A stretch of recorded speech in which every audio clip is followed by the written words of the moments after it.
Hi, this is Eric Erb from The Eric Erb Show. You can find me online at theericerbshow.com, or else you can find me on Twitter, twitter.com/The Eric Erb Show. I'm also on Instagram as well, instagram.com, The Eric Erb Show live.com.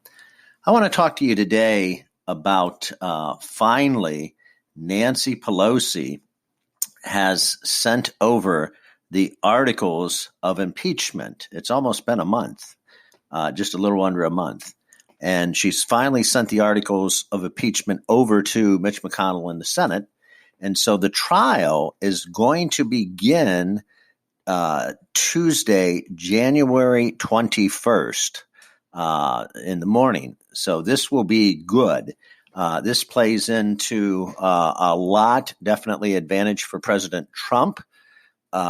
Because that's going to tie up 2 or 3 senators. I think there's 3 senators, if I'm not mistaken. You have Cory Booker, of course, who dropped out. You have Amy Klobuchar, and you have one more senator. So you have 3 senators there that are going to end up being Elizabeth Warren being the last one, of course, and Bernie Sanders. You have 3 or 4 senators which are going to be tied up. 3 out of the 4 is not going to be campaigning on the Democratic campaign trail. So that's a good thing. It's very good that these senators are tied up. It's very good. They're going to be not be able to campaign. That means people like Sleepy Joe Biden, and then of course Pete Buttigieg. You have Michael Bloomberg, Big Money Mike, I guess as they call him. Big Money Mike's got $52 billion. So you have people like that that's going to be able to get some traction. Should this trial in the Senate now go past the Iowa caucuses, which you know damn well they will, I believe that's scheduled in February, mid-February, the Iowa caucuses. Should it go past mid-February and tying up these senators that are desperately running for the Democratic nomination for president, Warren, Buttigieg, and then, of course, Bernie Sanders, this all plays into Trump's hands. Again, this is we know the final outcome of this. President Trump's going to be found not guilty. And it's just beating a dead horse over and over and over. But I'm so glad that Nancy Pelosi decided to get off her drunk ASS, her drunk ass there, and finally do something for a change, do her constitutional duty. She should have sent that over 3.5 weeks ago, the articles of impeachment, rather than sit on it. She thought that she could negotiate with Mitch McConnell and actually get somewhere, which is a effing joke. Mitch McConnell knows this is a scam. The Republican senators all know this is a scam in the GOP. Everybody knows this is a scam. This is just bullshit is what it is. It's just effing bullshit. And I'm just glad to see it get on with it. I'm glad to see that that it's going to tie up again 3 senators, Sanders, Warren, and President Sanders, Warren, and then Amy Klobuchar. I'm really glad of that. So this is going to give the candidates, especially Michael Bloomberg, Big Money Mike there, who has billions of dollars, and he always lets everybody know he has $52 billion in assets and money, supposedly. He's going to be able to make some headway while they're tied up. I've been doing a lot of research and checking around a lot of these big cities that the caucuses will come when you have Super Tuesday there in March.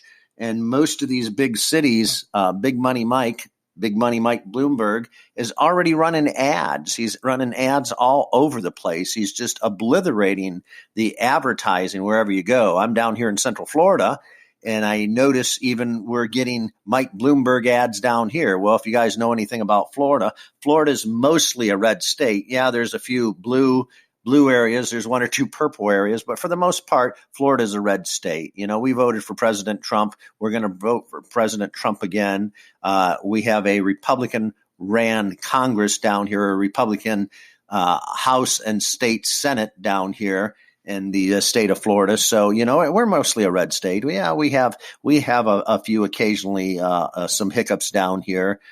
We have the Miami-Dade area, which always votes Democrat. They manage to fuck everything up down there in South Florida most of the time because they're always trying to scamming, or the Democrats will say, this is our last hope. The big city of Miami has got to rescue us out of this presidential onslaught right here that Trump's doing. You got to save us with some votes. And so, of course, they always turn to the scammers down there. And I'm not saying everybody in South Florida. I'm just saying that there are some people that are in elected offices down in South Florida that are scammers, and they know who they are.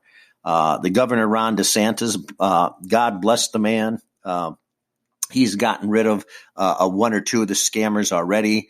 That was down there that I believe that handles the votes down in the city clerk down there in Miami-Dade County, and he's done some shakeups and mix-ups here. So this is good. So maybe we can finally have a clean election down here in the state of Florida without, again, Miami effing everything up like they always do, the Miami-Dade area. I want to just say, what are your thoughts? What are your opinions on this trial? What are your thoughts? What are your opinions out there, folks, listening to this podcast? I think that it will be good if they call a few witnesses. I think if they call a lot of witnesses, again, it's going to drag on. The more witnesses they call, and I mean, this is common sense, folks. The more witnesses they call, they're going to drag on with this joke of impeachment against President Trump. And the more witnesses that they call, it's just going to delay the candidates running on the Democratic side for president. And so, again, it's a win-win situation for President Trump. One, he takes the candidates, at least the three senators, off the presidential trail, and the other, of course, is he knows he's going to be acquitted in the Senate. Now, are there a couple of rhinos up there, namely Mitch McConnell, and there's a couple others there that are just absolute pieces of garbage and crap? Yeah, absolutely. Absolutely. Mitch McConnell is just a sore loser. He tried the president thing a time or so, and he lost, and he's not worth anything. And then, of course, the wonderful state of Utah happens to put him in there. Of course, he replaced a senator that retired, so he stepped right in and filled his shoes, unfortunately. So he's an embarrassment to the state of Utah, Mitt Romney. But, like anything else, it is what it is. We'll get by this. We'll get through this, and we'll be victorious come 2020 with President Trump as our Republican nominee for president, and he will win again another 4 years. And I can't wait till the snowflakes start falling from all the liberal-ass, Democratic-ass fools out there that did not vote for President Trump. All I can say is, if you didn't, shut your mouth. If you didn't vote, then you need to shut your mouth. The people that don't want to vote are too liberal or too this or too that, or whatever the hell your hang-up is. If you didn't vote, then shut the fuck up. This is Eric Erb from The Eric Erb Show, signing off.